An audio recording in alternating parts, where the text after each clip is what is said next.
It's the Smash Bros cast, episode whatever. Crawler, what's going on, buddy? How are you? I'm doing good. Hey, how's it going? And it's Crawler coming at you. There you go. There you go. We're just gonna jump right into this thing. The only announcement that I want to make sure everybody knows about is the Smash Bros tournament is happening on the 24th, exactly, instead of the 31st, since it's Halloween. So make sure that you are signed up over at n64josh.com/smash. There you go. That's it. You can register right there on my site. You don't got to go find it on smash.gg. So n64josh.com/smash. I want to see 100 people signed up for this one. I think it's going to be possible. I think we're actually going to blow that number out of the water. But if you haven't signed up, or you used to do them, you haven't, jump in. We're having a ton of fun. We had about 30 people last week, and it let's see. It was a... Anton won, right? Yeah, it was a Mario main. That's right. It was Antoine that won, and I think second place was a King K. Rool. Mm-hmm. So I was watching it. Yeah, I didn't participate, but yeah, I was watching it. Yeah, it was a King K. Rool, and so it's been really cool having these tournaments going again.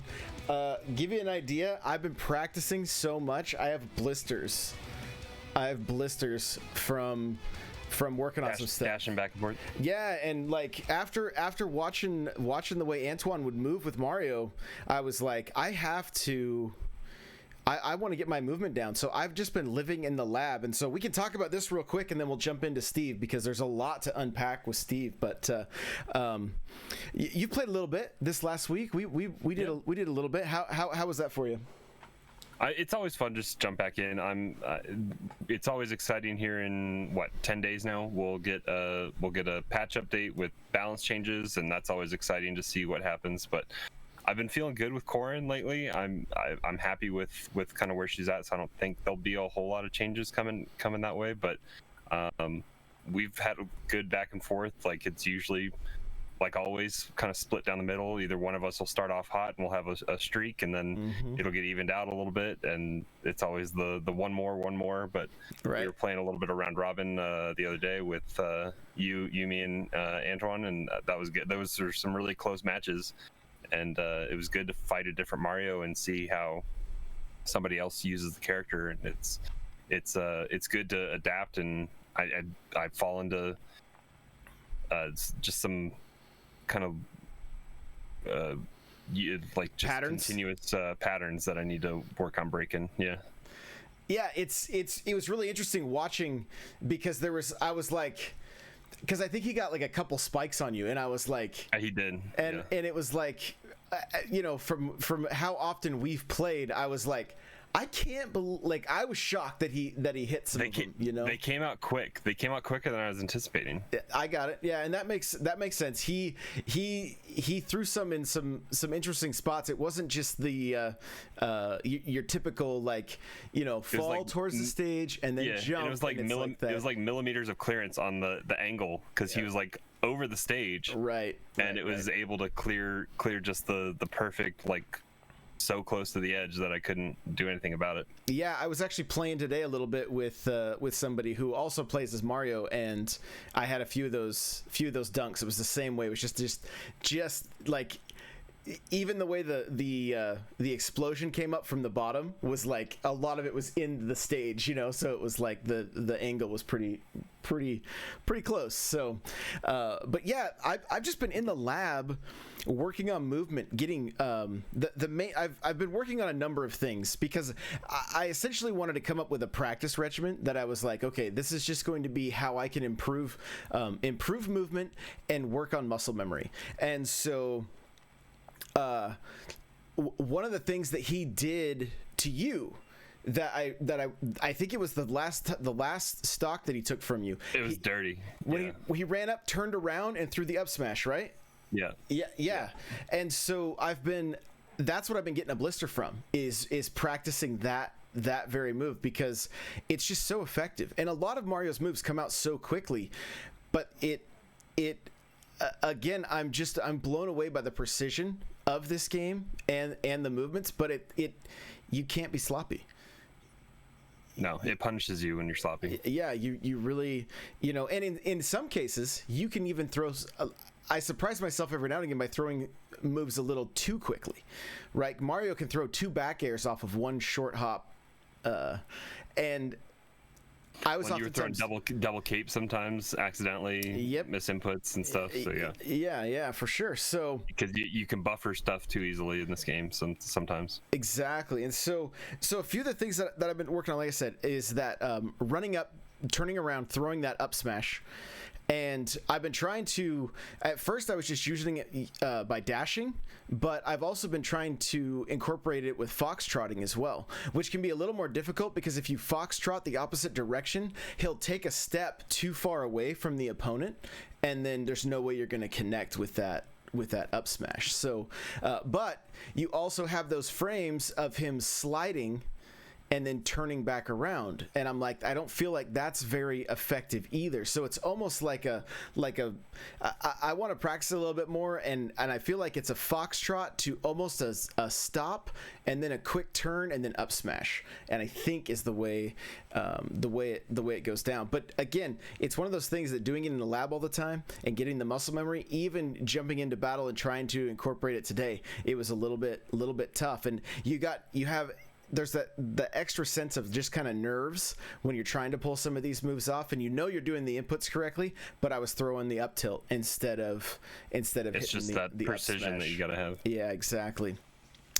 So working on that, really trying to incorporate spot dodge more, because I really see a lot of the high level play. It's to really enter into that chess match is you've got to be utilizing spot dodge, and it's just not something that I just would kind of forget it was there. And in my aggressive play style, I didn't do it all that often. But even today, having the person go to grab me and then whiffing those grabs, and then they're just left wide open. It's like kind of having a heyday at that point, you know.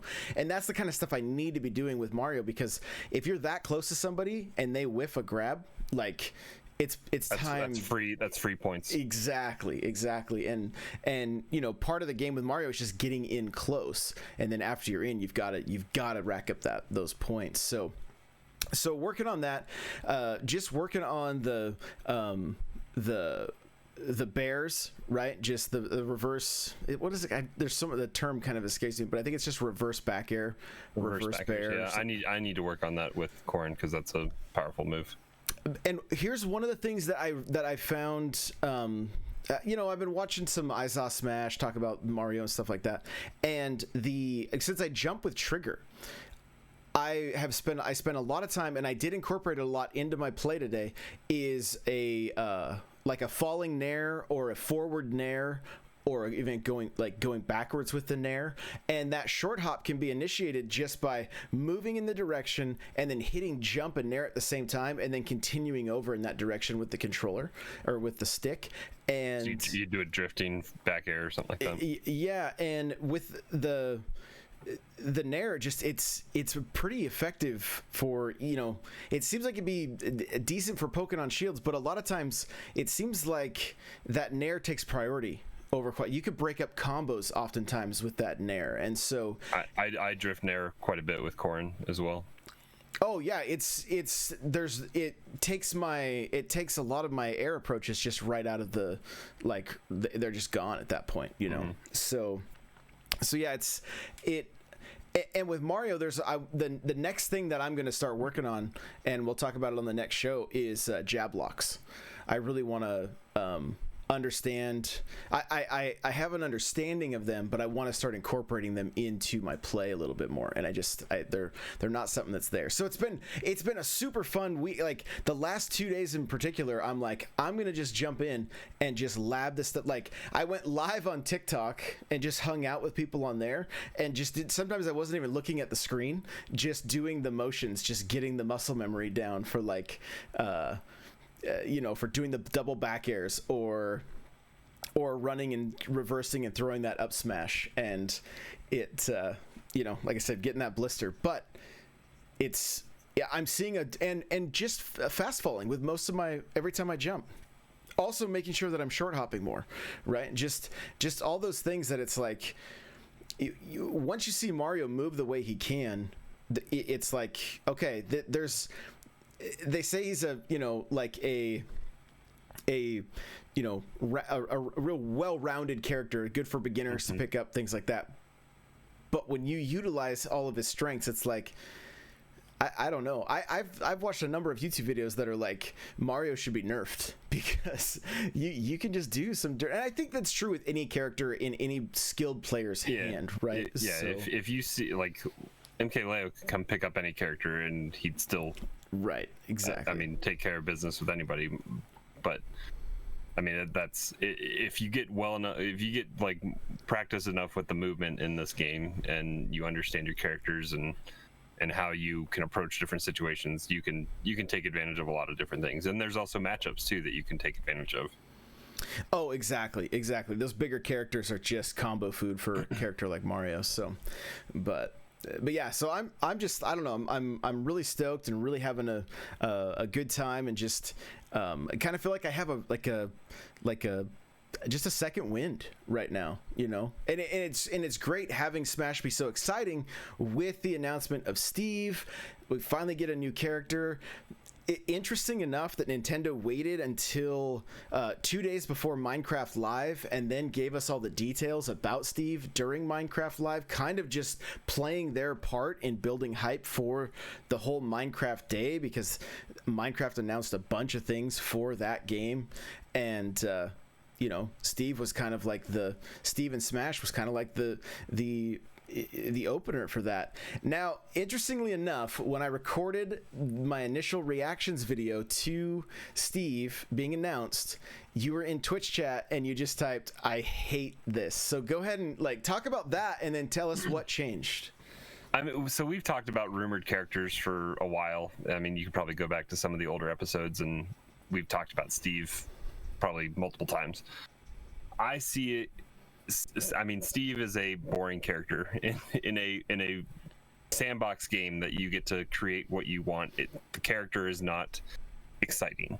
Like, you become the character. You can build your own character. You don't have to be Steve. You don't have to be Alex.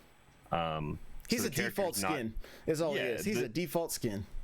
And I mean, it's not exciting. It's not anything to write home about. And so the initial announcement didn't really show off a lot. It showed off some stuff, some of their moves, but going into the 45-minute in-depth with Sakurai, it's complex, it's deep, it's varied. The amount of coding work that they had to do on every single course now, like any map that you're on, Steve, it's going to register different iron, wood, steel, all that kind of stuff. It's going to register different stuff depending on what the surface is beneath you. So just the amount of work that they put into this character and how much they overhauled just like coding in the game for this, I think is pretty insane.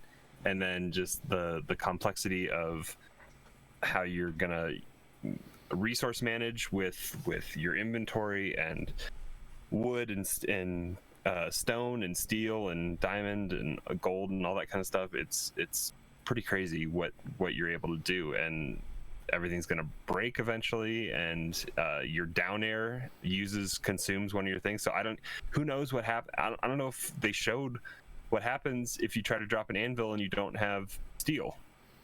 Like, I don't know what happens. Yeah, it's a great question. I don't know either. I mean, there's lots to think. Like, I'm trying to think what another character that like you have to resource anything. I know there's at least one. I'm just drawing a blank on what it is. Well, I mean, Pac-Man, you can take your item and you can upgrade it depending on how long you hold it. You got so many characters on the roster. Robin now. Charges stuff up, right? That's true. And uses and has a bar to kind of keep an eye on. Yeah. Yeah. Hero I don't play Robin, so I don't really. Has something going on with like it's different. It's Hero has a lot to like keep an eye on, but a lot of it's RNG, I think, too. Yeah. Shulk. Shulk is a task, but like a spin bar that yeah. Yeah, and. I've heard. I'm trying to remember which character. Somebody was like, "Oh, it's just another version of Robin. That's what I've heard a lot of people saying, that they feel like it's another version of Robin, but I feel like it's more than that though. I feel like Robin is distanced a little bit, like, because you have those spells that reach all the way out across the map. I mean, right. Steve is limited even in his jump. Like, he doesn't jump. That was one of the first things. Like, every character can single jump onto a platform. Steve cannot. And they spaced it perfectly so that you can place a block underneath you. And I forget even how you do that. Is it neutral B when you're in the air places a block? I believe so, or down B, one of the two. Okay. So I mean, yeah, there's gonna be. It's the Inkling that uses resources also. There you go. Yeah, because you gotta keep an eye on your ink meter and all that kind of stuff. But and your roller is pretty much ineffective if you are out of ink and you gotta dive back in. But that's just one thing, and you just gotta hold shield and you get it back. Right. But Steve, like the way they found a way to do all these different things with B and A and directional control, and that's pretty much it. Like, that's insane. Yeah. I mean, there's shield and B summons your crafting table, and then I think neutral B harvest, like it's harvest resource. I was rewatching some of the stuff, but yeah, it's just there's so much with Steve that's going to go into it. Yeah, it was like, even just kind of breaking down the 3-minute trailer, that when they initially showed it, right, and just wondering about the minecart and wondering about the TNT, and how, like, you set, it's not like, I was under the impression after the initial reveal that what you set TNT and then you set the detonator pad or whatever, like, that was just you have to have redstone. Like, it was just you have to have it just came out. No, this thing, you could throw TNT and then PK Fire could hit it and it explodes. Like, it's so true to the way if fire spreads into TNT in Minecraft, it's gonna explode. It's just the way it is. So there's so much, the way Steve sleeps if Jigglypuff gets a hold of him, the way Kirby looks. Yeah, that was great. The sleep with Jigglypuff is great. But yeah, Kirby, I was wondering what Kirby's gonna look like. But yeah, he just comes out as a block. But we don't know what move he gets from him. Because you get your basic attacks, right? So A attacks for Kirby. I play Kirby so little. Well, I think with, like, if you inhale Mario, you get the whatever B is. You get specials. Right? So yeah, you do get B specials. So it'll be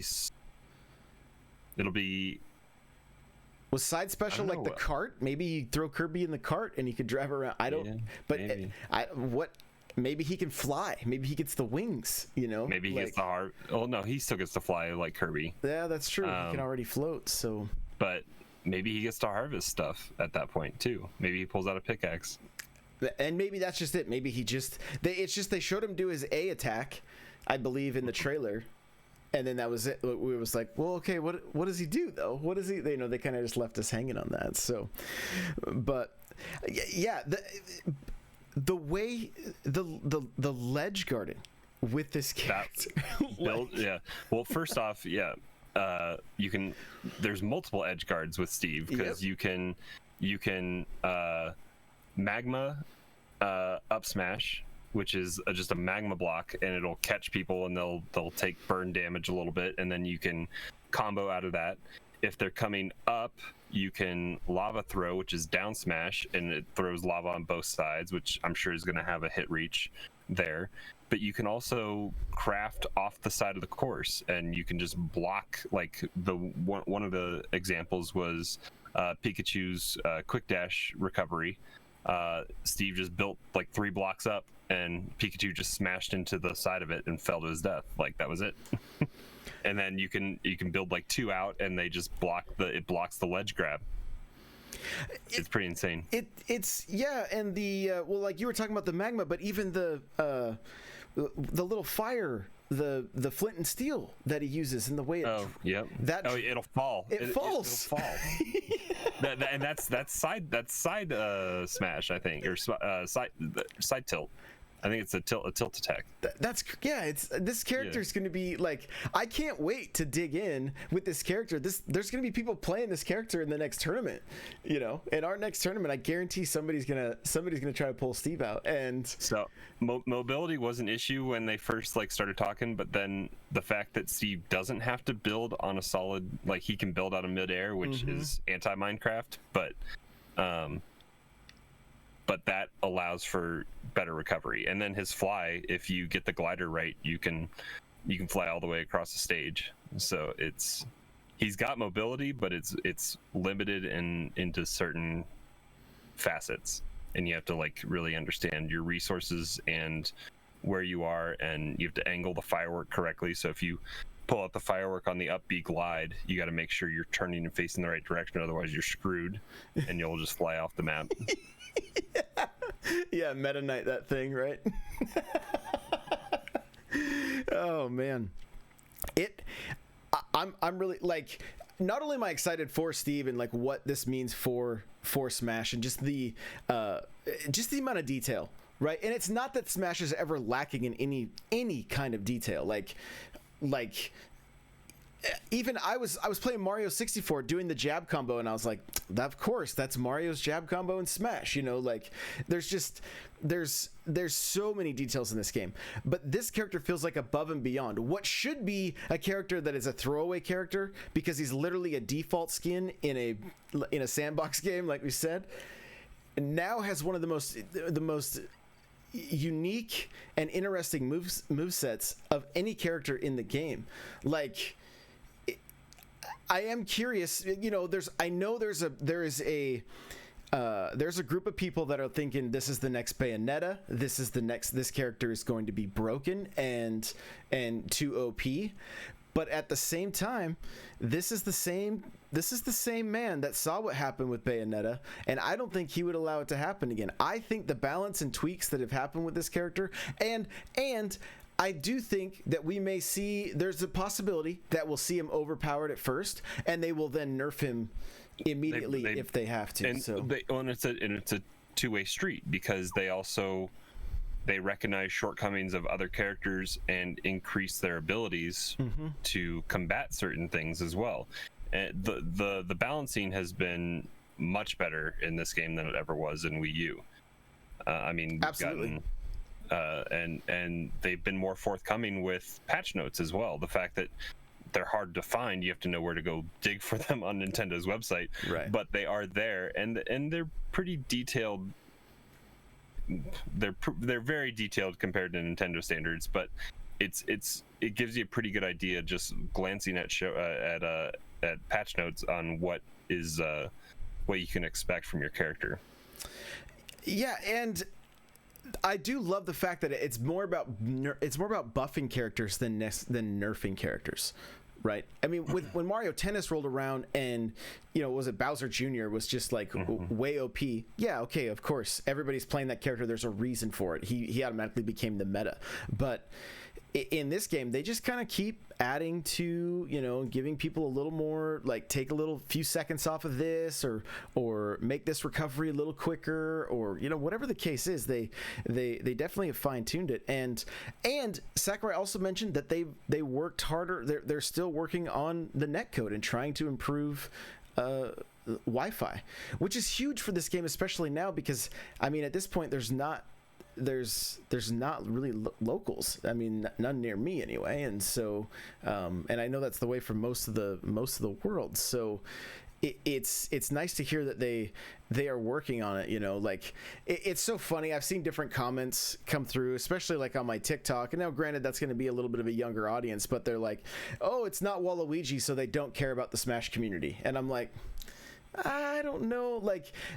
Steve is a marketing tool. Don't think for a second that it isn't that. Sakurai doesn't treat it like a marketing tool. He says, I'm going to make something that is incredible, that it's going to make people that don't even really care about Minecraft want to play, want to check this character out, and then they go, okay, but now we're gonna be able to tie in. And supposedly this has been in the works for 5 years. There's a chance. I saw that tweet. Yeah. There's a chance Steve was supposed to be in Smash 4. Wii U. Yeah. So very interesting, very cool. I'm really excited for the future. I'm excited to see what the other characters are. Honestly, I was hoping they would tease us. You know, Travis Touchdown was a Mii fighter, which I think upset a few people because they wanted to see him get a little more love than that. But I'm neither here nor there on that character. And again, he's kind of niche. I just don't know that it would be. It wouldn't sell. It wouldn't drive sales of a fighter pack, like, or even individually. So it's good that it's a 75-cent skin and you can buy it if you want it and it's there. But yeah, Minecraft is number 6 in the eShop right now. Is it really? Yeah. Yeah, it's crazy. That's crazy. I mean, well, Nintendo had it at number 2 on the featured page yesterday, or the day that they announced all this stuff, or after going over on, you know, the day of Minecraft Live. Like, so they know there's, I don't know, I'm not sure, I don't follow Minecraft enough. I don't know exactly all of their monetization strategy. I know that there's skins for the world and for the characters that they sell. So I assume a lot of these updates that are coming out will just be added to the game for free. Yeah, the cliffs and whatever the big update that they were showing off, I think it should be free. But yeah, it's a lot of character skins and licensing skins. Like I re-downloaded. I have the Windows version and I have the Java version, and I have Minecraft like 7 different spots. But I was looking at it and they have like Jurassic World, and they have all sorts of marketing. Oh yeah. Skins that and people have made, and they also have pre-made realms and other stuff that people have curated to build to a certain way that you can start there, so you don't have to build it yourself. And there's all sorts of stuff that's in Minecraft. Microsoft spent their $2 billion for that one. Oh yeah, back a couple of years ago. Yep. I mean, they've recouped their money quite a bit for sure. And it gave them 7.5 to go buy Bethesda stuff. So yeah, exactly. So who knows? But I posted something in show notes that we aren't really using right now. But there was a French, I think the French social media manager for Xbox like responded to some kind of question about Master Chief in Smash, and they're like, Master Chief hasn't gotten his invitation yet, or something like that. Or it was very vague, but it was like it's still kind of on the table. It could happen, kind of thing. So I mean, Nintendo's making money, Microsoft's making money. It's a win-win pretty much. So, man, and Chief would just be a tank. He would be like Ganondorf, you know, just. And they've lent him out to fighting games. Well, likeness. They had, what was it, Spartan? What was her name? I can't remember. She was in Dead or Alive 4. Yeah. Yeah. So I don't know. Overall, I'm excited for the what is it, the 14th? Yeah. When this, I think, is that a Wednesday? I'm not sure, but it's going to be a hype Smash day. We're going to be doing. Yeah, it'll probably break Nintendo servers again. They've gotten better and better about what was it? What was the first fighter? Not Plant, but what was the first one? Joker. Joker was the first one. That launch was so bad. That's right. Yeah, I remember I was like one of the first people to have him, but you couldn't get online to use him. Yeah, it was wild. Everyone was just labbing. If you got your game to update, which it was taking 2 hours for some people because the server was just so bottlenecked on transferring the data. If you got lucky enough and you got him, you were only able to go in and just lab it out, and that was it. Yeah. Real quick, let's just touch on the Amiibo and then we'll wrap this thing up. What'd you think of the three Amiibo that they showed off, which was Terry was last. He was just hiding behind the bricks that he had busted, and Banjo, like literally I kept wanting to say Conquer. I'm like, it's not Conquer. What Banjo? No. And then what was, I don't even remember the third one now off the top of my head. Like it's not Min Min. Who is it? It was the final one in the fighters. Byleth. Yeah, Byleth. That's right. The Fire Emblem characters are so forgettable. You know? Well, and I think it upset a few people that they're not doing a player 2 variant on that as well. Like, so they've obviously tuned down a decent amount of their Amiibo production. That they're not wanting to even put together a model and put it into production for a player 2 variant that would, if people are buying Amiibo, they're going to buy both of them. I mean, I guess there's a select few that are buying Amiibo that like certain characters, but like you and I both bought both of them. I have my 2 that came out just on Friday right here. Yeah. But yeah, I mean, if you're buying Amiibo, you're buying them all, or if you're not, then you're kind of just buying the one-offs that you really want. But even that, like the pre-orders, I think are dictating a lot of that. I was in Target on Saturday night, yesterday. My Target didn't even have any Amiibo just sitting out. Like, and I went into Best Buy and I just picked up my store pickup. I didn't even go venture back to see what they had, but it's very limited what they get. So I think pre-orders are definitely dictating quite a bit of what Amiibo production is looking like. Yeah, it's interesting. Some of the older ones that we see showing up, you know, like my Target for the longest time has, and I think it still does, I think it has a stack of Pichus, just like a big stack of just Pichus, and that's it. And so, yeah. And they're getting ready to do a Champions reprint for the Hyrule Warriors game coming out. So I mean, we're going to see reprints, but I hope we see some of those original 8 reprints that are hard to get. Like I got Mario, but like I haven't seen a Link reprint or Luigi or Donkey Kong. Like some of those original ones are hard to find. Yeah, for sure.